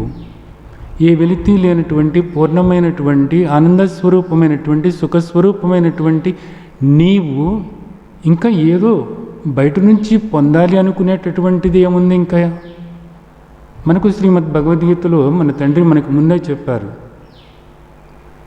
ఒక గొప్ప జలాశయమే నీకు ఉన్నప్పుడు చిన్న చిన్న మురికి కుంటల్లో నీరు నీకెందుకు అన్నారు. అలాంటి ఆనంద సాగరమే నీవై ఉన్నప్పుడు, ఆనంద సాగరమే నీవై ఉన్నప్పుడు, అంతులేని సాగరమే నీవై ఉన్నప్పుడు ఈ బాహ్యమైనటువంటి విషయాల నుంచి ఏదో చిన్న చిన్న ఆనందాలు పొందాలనేటటువంటిది ఎందుకు నీకు? ఒకవేళ అవి వచ్చినా నీకేం లెక్క అసలు ఇక్కడ? దీన్ని అర్థం చేసుకొని వీటి పట్ల వైరాగ్య భావన ఏర్పరచుకో. ఇవన్నీ కూడా నాకు ఆనందాన్ని కలిగిస్తున్నాయి అని నేను అనుకుంటున్నాను, కానీ చూస్తే ఇవేవి కూడా నాకు పరిపూర్ణమైనటువంటి ఆనందాన్ని నాకు కలిగించటం లేదు, నాకు శాంతిని కలిగించటం లేదు, సంతృప్తిని కలిగించటం లేదు. ఏదో వచ్చినట్లుగా వస్తున్నాయి, కానీ ఈ శాంతి, సంతోషము, ఆనందం మరలా ఒక్క క్షణంలోనే మాయమైపోతున్నాయే. కాబట్టి వీటి మీద ఆధారపడటం అన్నది కాదు అని వీటి పట్ల వైరాగ్య భావన ఏర్పరచుకో అనేది మనకు ఇక్కడ తండ్రి చెప్తున్నారు. ఇక్కడ నుంచి మనకు సాధనలు చెప్తున్నారు. ఇది మొట్టమొదటిదన్నమాట. కావాల్సిందేంటి? అసంగ శస్త్రేణ దృఢైన చిత్వా. వీటితో సంగమం లేకుండా వీటి పట్ల వైరాగ్యం ఏర్పరచుకుని ఆత్మస్వరూపంగా నిన్ను నీవు తెలుసుకుంటూ ఉండాలి. ఇవన్నీ కూడా మారేటటువంటివి, ఇవన్నీ కూడా వచ్చిపోయేటటువంటివి. వీటి వల్ల నేను శాశ్వతమైనటువంటి ఆనందాన్ని ఎప్పుడూ పొందలేకపోతున్నాను. ఇవన్నీ కూడా ఆనందాన్ని ఇచ్చినట్లే ఇస్తున్నాయి, కానీ తర్వాత దుఃఖమే నేను అనుభవిస్తున్నాను. వాటి కోసం నేను ప్రాకులాడుతూ ఏది చేసినప్పటికీ కూడా చివరికి నాకు దుఃఖమే మిగులుతుంది, మరలా పైన అనేక జన్మలు వస్తూనే ఉన్నాయి అనేటటువంటిది అర్థం చేసుకుని వాటి పట్ల వైరాగ్య భావన ఏర్పరచుకోమని చెప్తున్నారు. తర్వాత తతపదం తత్పరిమార్గితవ్యం యస్మిన్ గత న నివర్తంతి భూయా తమేవ చాద్యం పురుషం ప్రపద్యే యత ప్రవృత్తి ప్రసృత పురాణి. మనకు 3వ శ్లోకంలో అసంగ శస్త్రేణ దృఢైన చిత్వాన్ని వైరాగ్యం గురించి మనకు చెప్పారు. అలాగే తర్వాత శ్లోకాల్లో మనకి ఏం చెప్తున్నారంటే ఇక్కడ అన్వేషణ గురించి చెప్తున్నారు 2వ విషయం. 3వ విషయం శరణాగతి గురించి చెప్తున్నారు. 4వ విషయం సద్గుణాలను పెంచుకోవటం గురించి చెప్తున్నారు. ఈ 4 విషయాలు ఇక్కడ మనకు చెప్పారన్నమాట. ఈ దుఃఖం నుండి బయటపడటానికి కావలసినటువంటివి ఈ 4 మనకు ఇక్కడ సాధనగా మన తండ్రి మనకు చెప్తున్నారు. ముందు వైరాగ్య భావన ఏర్పరచుకోవాలి, వాడితో సంగమం లేకుండా నిన్ను నువ్వు స్మరించుకుంటూ నీవుగా ఉండాలి అనేటటువంటిది ఇక్కడ ఈ శ్లోకంలో 4వ శ్లోకంలో తత పదం తత్పరిమార్గితవ్యం యస్మిన్ గత న నివర్తంతి భూయా. ఇప్పుడు ఇక్కడ అన్వేషణ చేయాలి. ఏం అన్వేషణ చేయాలి?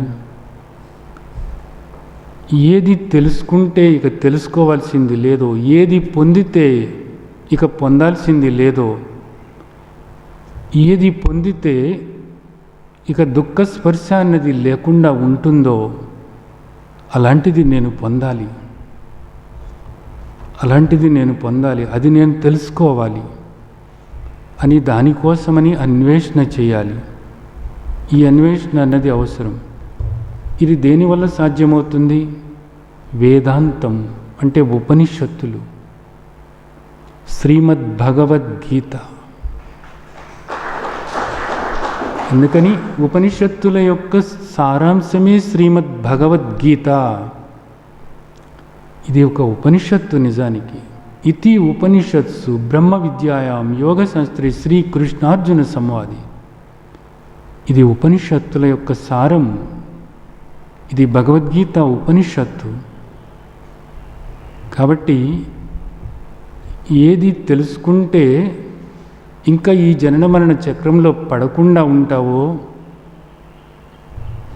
ఏది తెలుసుకుంటే ఆ పరమ పదాన్ని నీవు పొందుతావో, ఇక జననమన్నది లేకుండా ఆ పరమ పదాన్ని పొందుతావో, అది నీవు తెలుసుకోవాలి అని అనుకున్నప్పుడు నీవు అన్వేషణ చేయాలి.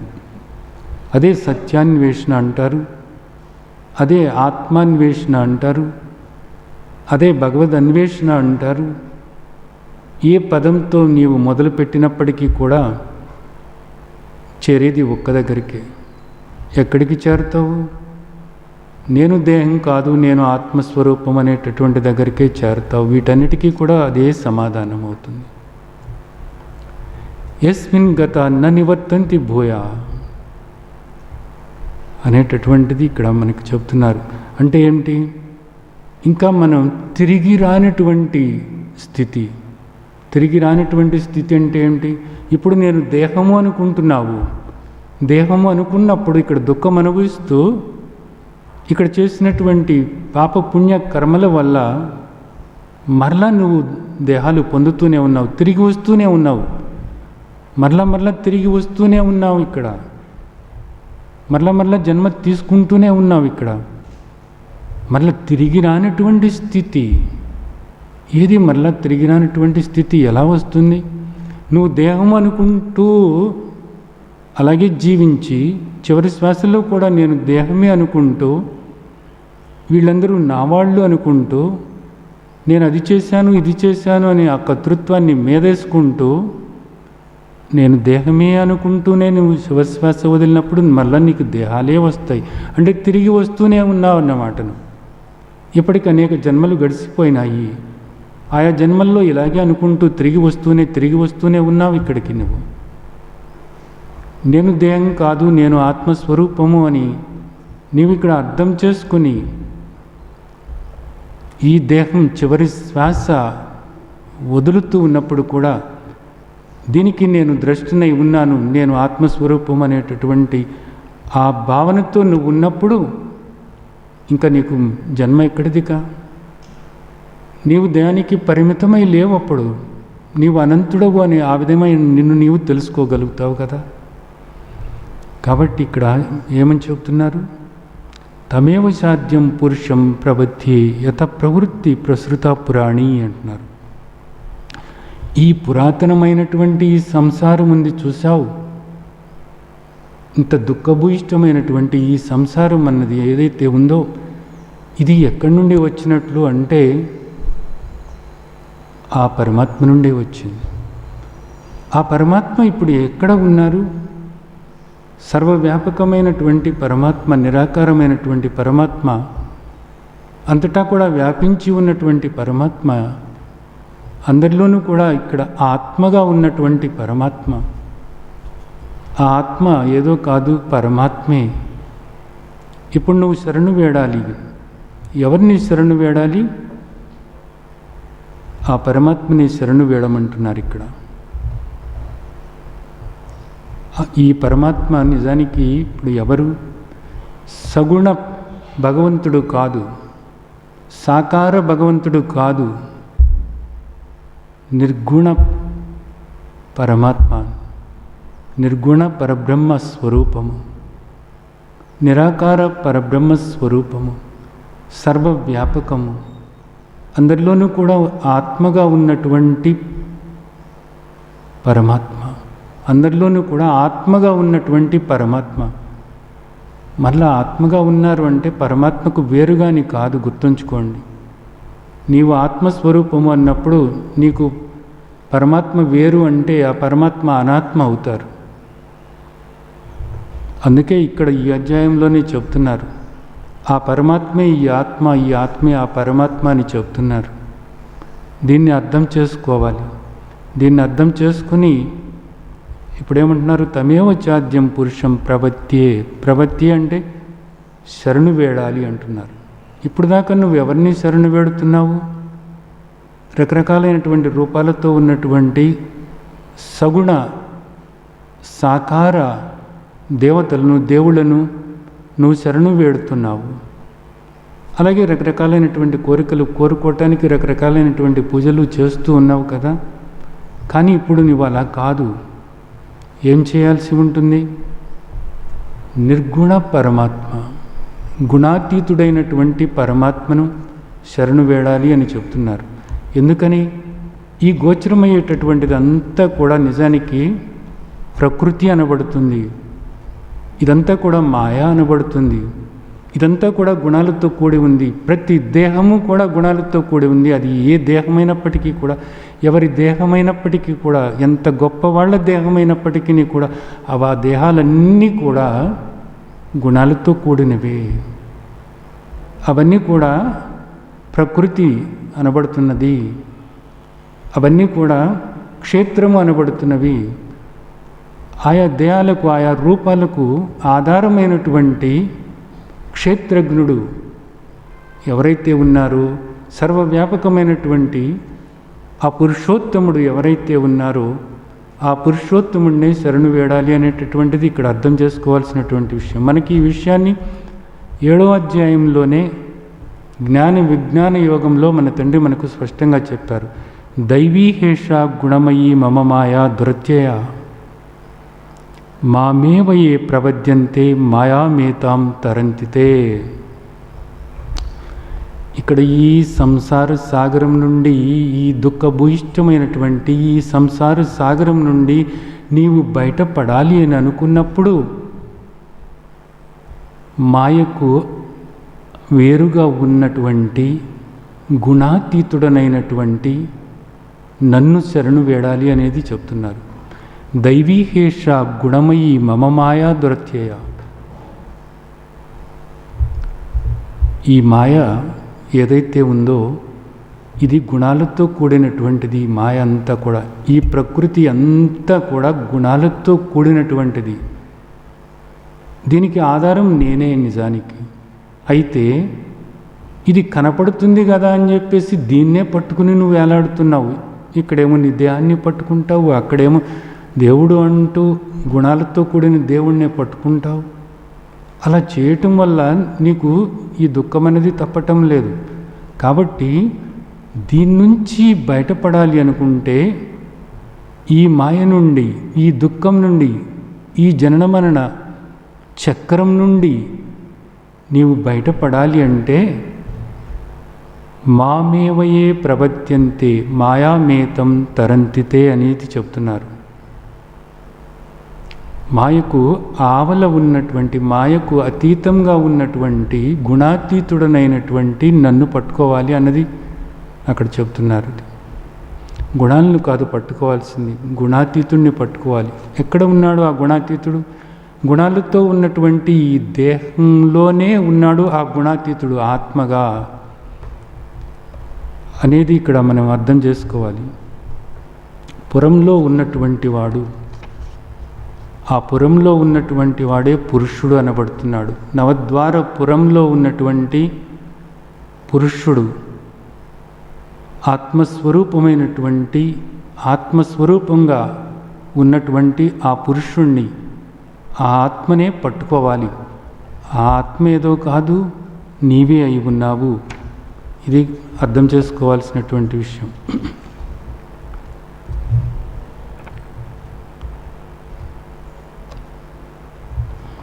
ఇక్కడ ఈ శ్లోకంలో మనకి రెండు విషయాలు అర్థమైనవి.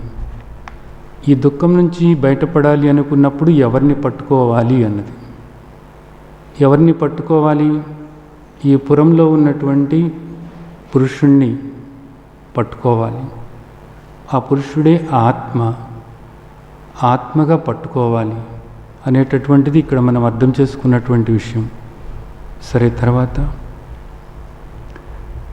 ఈ విధంగా పట్టుకోవాలి అనుకున్నప్పుడు మనం కొన్ని సద్గుణాలు అలవర్చుకోవాలి.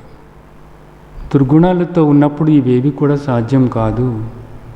మనకు శ్రీమద్ భగవద్గీతలో ముందు నుంచి కూడా సద్గుణాలు పెంపొందించుకోవాలి అనేటటువంటిది చెప్తూనే వస్తున్నారు. 13వ అధ్యాయంలో క్షేత్రజ్ఞ విభాగ యోగంలో 7వ శ్లోకం నుంచి 11వ శ్లోకం వరకు కూడా ఒక 20 సద్గుణాల గురించి మనకు తెలియజేశారు. అమానిత్వం, అదంభిత్వం అని మొదలుపెట్టి 20 సద్గుణాలను మనకు తెలియచేయటం జరిగింది. అలాగే తర్వాత రేపు మనము దైవాసుర సంపద విభాగ యోగంలో దైవీ సంపద గురించి చెప్తున్నారు. మనకు దైవీ సంపద పెంపొందించుకోవాలి అని చెప్తున్నారు. ఈ సద్గుణాలు ఎందుకు పెంపొందించుకోవాలి అంటే ఆత్మస్వరూపంగా ఈ పురంలో ఉన్నటువంటి పురుషోత్తముడుగా నిన్ను నీవు గుర్తించి నీవుగా ఉండాలి అన్నప్పుడు ఈ సద్గుణాలు అవసరము అన్నది మనకు తండ్రి చెప్తున్నారు. కాబట్టి అందుకోసమే మనకు పదే పదే ఈ సద్గుణాల గురించి చెప్తూ వస్తున్నారు. త్రివిధ తపస్సులు కూడా అంతే, మనలో ఉన్నటువంటి మాలిన్యం పోవటం కోసమే. యజ్ఞదాన తపో కర్మలు మనలో మాలిన్యం పోవటం కోసం. క్షేత్రజ్ఞ విభాగ యోగంలో ఉన్నటువంటివన్నీ కూడా మనలో ఉన్నటువంటి మాలిన్యం పోయి మనలో సద్గుణాలు పెంపొందించుకోవటం కోసం. దైవాసుర సంపద విభాగ యోగంలో ఉన్న ఆ దైవీ సంపద అంతా కూడా మనలో ఉన్నటువంటి దివ్యత్వం పెంచుకోవటం కోసమే. ఇక్కడ ఈ శ్లోకంలో నిర్మాణ మోహ జతసంగ దోష ఆధ్యాత్మ నిత్య వినివృత్త కామ ద్వంద్వైర్విముక్త సుఖదుఃఖ సంగై గచ్చంత్యమూఢ పదమవ్యయం తత్. ఇక్కడ మనకు ఒక 5 విషయాలు చెప్పారు. నిర్మాణ మోహ, దురభిమానం ఉండకూడదు అన్నది. అమానిత్వం, అదంభిత్వం అని మనకు క్షేత్రజ్ఞ విభాగ యోగంలోనే చెప్పారు. జితసంగ దోష, ఈ బాహ్యమైనటువంటి విషయాల పట్ల ఆసక్తి అన్నది ఉండకూడదు అనేది చెప్తున్నారు. ఆధ్యాత్మ నిత్య, నిరంతరము కూడా ఆధ్యాత్మ చింతనలో ఉండాలి. అక్కడేమవుతుంది ఇక్కడేమవుతుంది అనేటటువంటి ఈ చింతన ఎక్కువైపోయి, విషయ చింతన ఎక్కువైపోయి ఏమవుతుంది, ఆ విషయ చింతనే నిన్ను పతనం చేస్తుంది అనేటటువంటిది మనకు శ్రీమద్ భగవద్గీతలో 2వ అధ్యాయంలోనే చెప్పారు. జాయతో విషయాన్ పుంస, ఆ విషయాలని చింతన చేస్తున్నావు, వాటిని ధ్యానిస్తున్నావు, వాటి వల్ల నీవు పతనం అవుతున్నావు అనేటటువంటిది చెప్పారు. అదే విషయాన్ని మళ్ళీ ఇక్కడ కూడా చెప్తున్నారు అన్నమాట. ఏమని? విషయ చింతన వదిలిపెట్టు, వాటి పట్ల ఆసక్తి వదిలిపెట్టు. మరేం చేయాలి? ఆధ్యాత్మ నిత్య, నిరంతరము కూడా నీ గురించి తెలుసుకోవటానికి ఉపయోగపడేటటువంటి గ్రంథాలని అధ్యయనం చేయి. శ్రీమద్ భగవద్గీత కన్నా మిన్నైంది లేదు నిజానికి. అలాగే సత్సంగం, ఆత్మబోధ శ్రవణం చెయ్యి, మననం చెయ్యి. అలా ఉండటానికి ప్రయత్నించు. అవసరమైతే పరిప్రశ్నలు వెయ్యి. నిరంతరం కూడా ఆ చింతనతో ఉండు.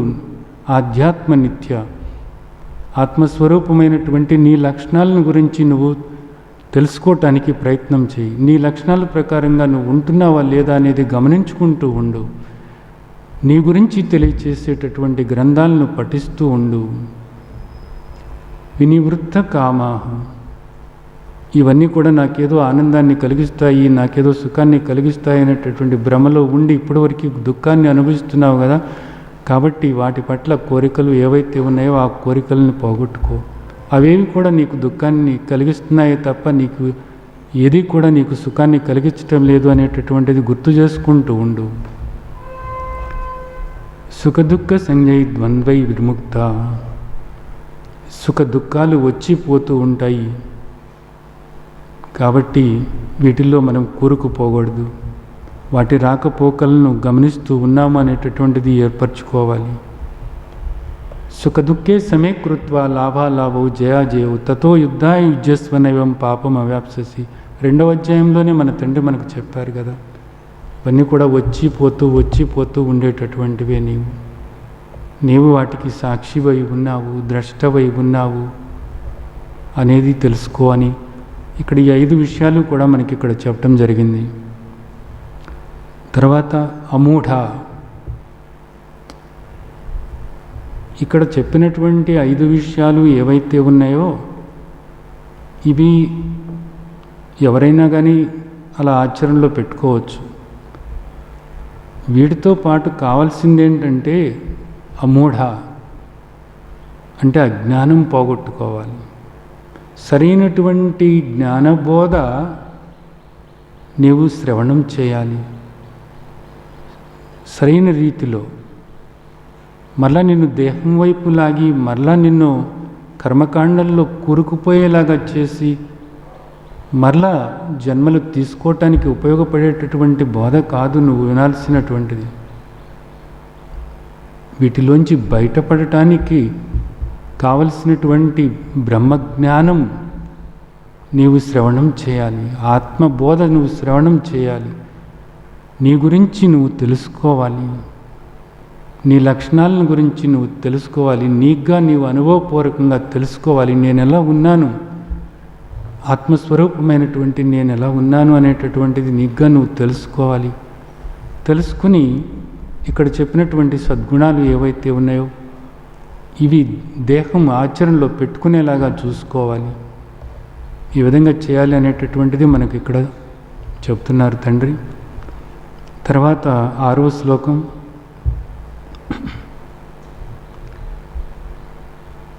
న తద్భాసయతే సూర్యో న శశాంకో న పావకః యద్గత్వా న నివర్తంతే తద్ధామ పరమం మమ.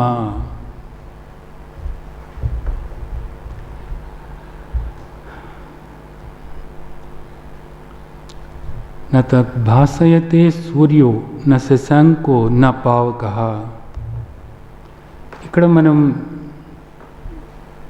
ఈ కాంతి ఏదైతే ఉందో, వెలుగు ఏదైతే ఉందో, ఈ వెలుగు వల్లనే ఇవన్నీ కూడా మనం తెలుసుకోగలుగుతున్నాము. వెలుగు ఏదైతే ఉందో ఈ వెలుగు వల్లనే మనం తెలుసుకోగలుగుతున్నాం. ఏ వెలుగు? సూర్యుని వెలుగు, అలాగే చంద్రుని వెలుగు, అలాగే అగ్ని వెలుగు, అలాగే నక్షత్రాలు ఉన్నాయి. వీటన్నిటి యొక్క వెలుగు ఏదైతే ఉందో ఆ వెలుగు వల్ల మనం ఇక్కడ ఇవన్నీ కూడా మనం తెలుసుకోగలుగుతున్నాము. తెలుసుకోవటము. అలాగే విద్యుత్ ఉంది. అలాగే దీపాలు ఉన్నాయి. వీటన్నిటి వల్ల కూడా వీటి వెలుగు వల్ల, వెలుగు లేదా ప్రకాశము, ఈ ప్రకాశం వల్ల మనం ఇవన్నీ కూడా తెలుసుకోగలుగుతున్నాము. దీన్ని ఏమంటారు అంటే సూర్యుడు వీటన్నిటినీ కూడా ప్రకాశింపచేస్తున్నాడు అంటారు.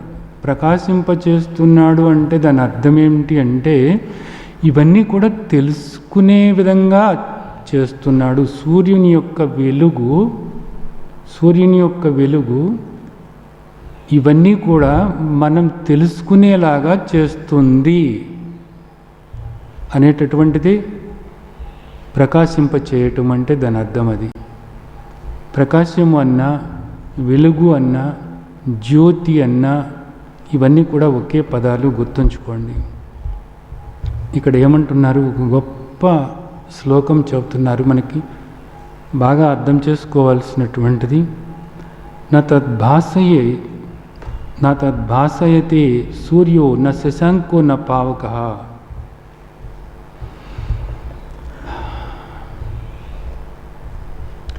యద్గత్వా న నివర్తంతే తద్ధామ పరమం మమ. ఇప్పుడు ఇందాక పైన చెప్పుకున్నట్లుగా మనం శ్లోకాల్లో ఆచరణలో పెట్టుకుంటూ ఉన్నప్పుడు నేను ఈ దేహం కాదు, నేను ఆత్మస్వరూపాన్ని అనేది నువ్వు తెలుసుకున్నప్పుడు, నువ్వుగా ఉంటున్నప్పుడు ఆత్మస్వరూపంగా, ద్రష్టగా, సాక్షిగా ఈ దేహ కదలికలకు, ఇక్కడ మార్పులకు, అలాగే మనసులో ఆలోచనలకు, భావాలకు, భావోద్వేగాలకు, వీటన్నిటికీ కూడా నువ్వు ద్రష్టగా, సాక్షిగా నువ్వు ఉంటున్నప్పుడు, ద్రష్టగా, సాక్షిగా నువ్వు ఉంటున్నప్పుడు,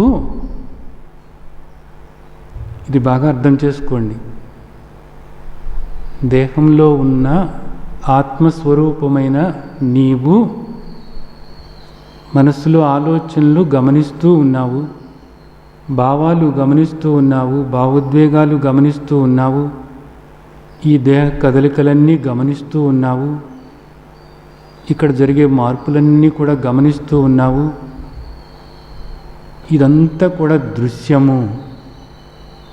నీ మనస్సు, దేహము, ఈ ప్రపంచము ఇదంతా దృశ్యము అనుకుంటే నీవు ద్రష్టవై ఉన్నావు. ఆత్మస్వరూపమైనటువంటి నీవు ద్రష్టవై ఉన్నావు.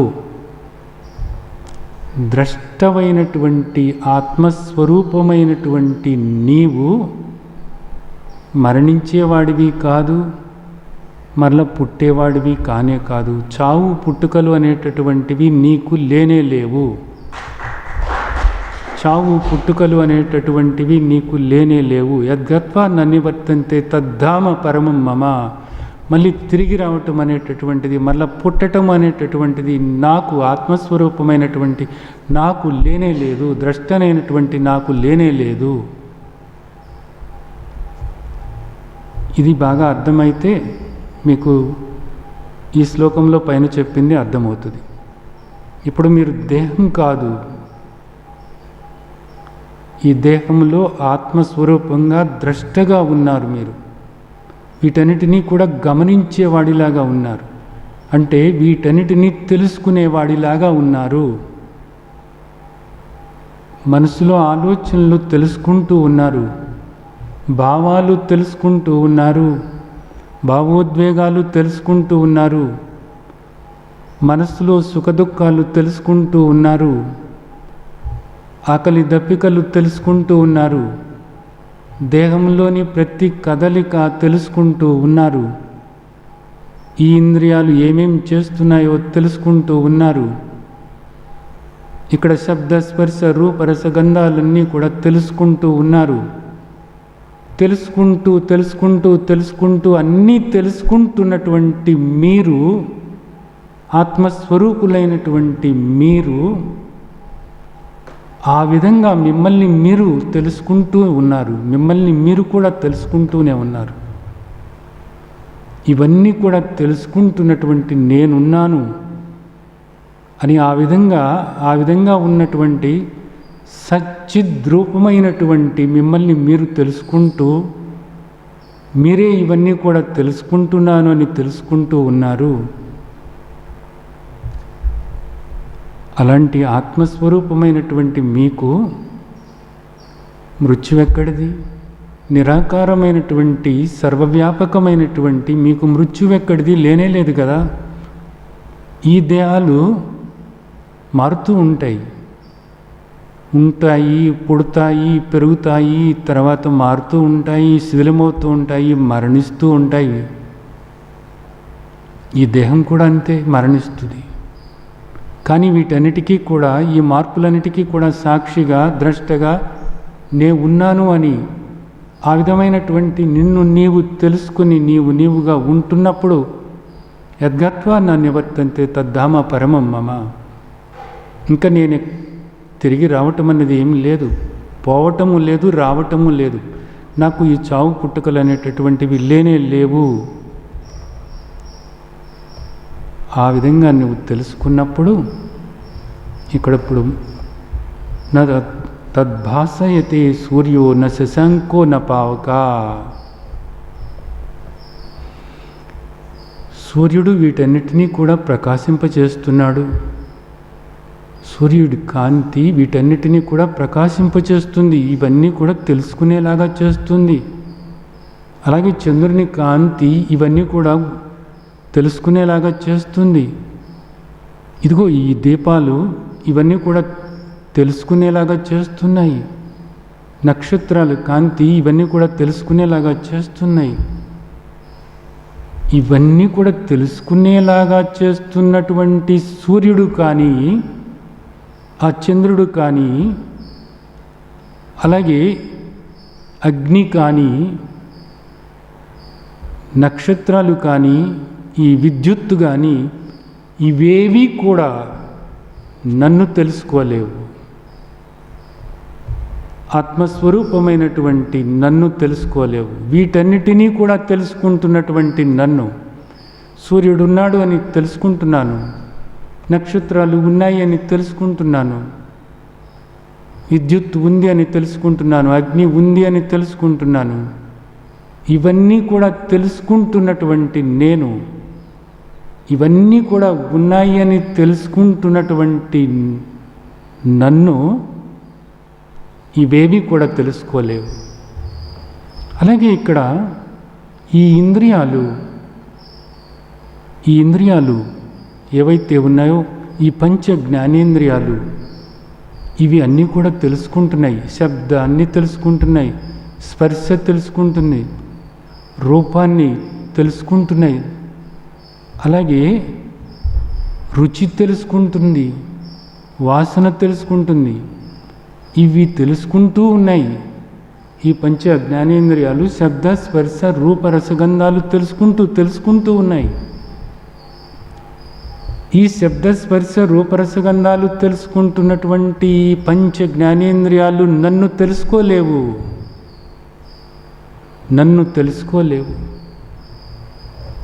కన్ను ఏమి చూస్తుందో నేను తెలుసుకుంటున్నాను, చెవి ఏమి వింటుందో నేను తెలుసుకుంటున్నాను, అలాగే ఈ చర్మం ఏ స్పర్శ అనుభవిస్తుందో నేను తెలుసుకుంటూ ఉన్నాను, అలాగే నాలుక ఏ రుచి చూస్తుందో నేను తెలుసుకుంటున్నాను, నాసిక ఏ వాసన చూస్తుందో నేను తెలుసుకుంటున్నాను. కానీ వీటిలో ఏది కూడా కన్ను నన్ను చూడలేదు, చెవి నన్ను వినలేదు, ఈ చర్మం నా స్పర్శ ఏదో తెలుసుకోలేదు, నాలిక నా రుచి తెలుసుకోలేదు, నాసిక నా వాసన తెలుసుకోలేదు, నేను ఎలా ఉన్నాను అనేటటువంటిది ఈ పంచ జ్ఞానేంద్రియాల్లో వేటికి కూడా తెలియదు. ఇక్కడ అన్నీ తెలుసుకున్నాం, ప్రపంచంలో అన్నీ తెలుసుకున్నాము అనుకుంటున్నాయి. ఇవన్నీ కూడా వీటిని తెలుసుకుంటూ ఉన్నది నేను, కానీ ఇవేవి కూడా నన్ను తెలుసుకోలేవు. అలాగే ఈ మనసు, ఇక్కడ ఈ పంచ జ్ఞానేంద్రియాలు తీసుకొచ్చేటటువంటి విషయాలు ఏవైతే ఉన్నాయో, ఈ విషయాలన్నీ కూడా నేను తెలుసుకుంటున్నాను అనుకుంటుంది ఈ మనస్సు.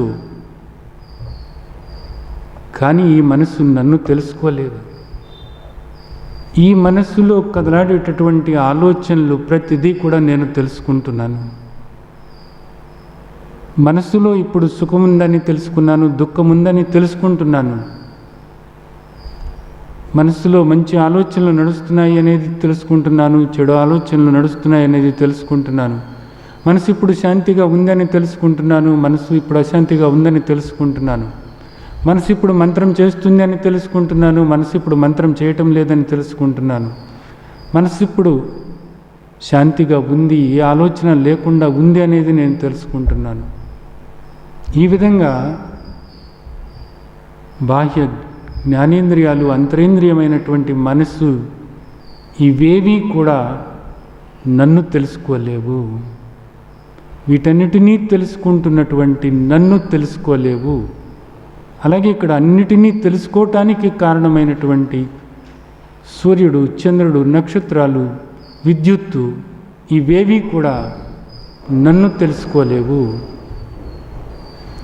అనేటటువంటిది ఈ పరమరహస్యాన్ని ఇక్కడ ఈ శ్లోకంలో మనకు చెప్తున్నారు. న తద్భాసయతే సూర్యో న శశాంకో న పావకః యద్జ్ఞత్వా న నివర్తంతే తద్ధామ పరమం మమ. యద్గత్వా న నివర్తంతే తద్ధామ పరమం మమ. అది నా స్థానం. అది ఏదో మళ్ళీ ఎక్కడో ఉంది కాదు, అలా ఉండటమే. అలా ఉన్నాను నేను. అలాంటి వాడిని నేను. అలాంటి ఆత్మస్వరూపము నేను. అలాంటి సచిదానంద స్వరూపము నేను అని ఆ విధంగా నిన్ను నీవు తెలుసుకోవటమే ఇదంతా కూడా. ఇంతటి అద్భుతమైనటువంటి ఈ పరమరహస్యాన్ని మన తండ్రి ఈ అధ్యాయంలో మనకు అందించారు. దీన్ని అవగాహన చేసుకుని నేను దేహం కాదు, నేను ఆత్మస్వరూపాన్ని. ఈ దేహం అనేటటువంటిది నశించేటటువంటిది, ఇది వచ్చిపోయేటటువంటిది, ఇది మారేటటువంటిది, వికారాలు చెందేటటువంటిది, గుణాలతో కూడినటువంటిది. ఇది దుఃఖాన్ని పొందుతూనే ఉంటుంది. దీని ప్రారంధం వల్ల సుఖమో దుఃఖమో అనుభవిస్తూనే ఉంటుంది. వీటన్నిటికీ కూడా నేను సాక్షినై ఉన్నాను, ద్రష్టనై ఉన్నాను అని ఆ విధంగా ఆత్మస్వరూపులైనటువంటి మీరు మిమ్మల్ని మీరు తెలుసుకుని మీ లక్షణాలను మీరు అవగాహన చేసుకోవటానికి ప్రయత్నం చేసి ఆ లక్షణాలతో నిరంతరము కూడా మీరుగా ఉండటానికి ముక్తావస్థలో మీరుగా ఉండటానికి నిరంతరము కూడా అభ్యాసం చేసి అది ఆ ప్రయత్నం అప్రయత్నంగా మలుసుకోవాలని, ఆ ముక్తావస్థలో ఉన్నటువంటి మాధుర్యాన్ని మీరందరూ కూడా ఆస్వాదించాలని ఆశిస్తూ ఆ విధంగా మిమ్మల్ని ఆశీర్వదిస్తున్నాను. జై సచ్చిదానంద.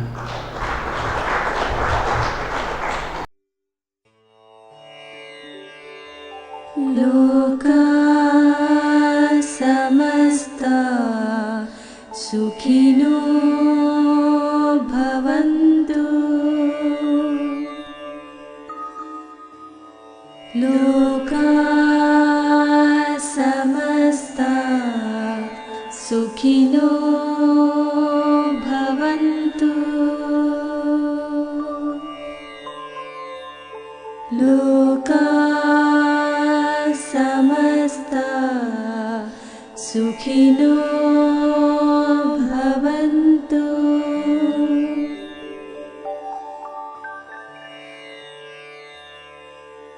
ఓ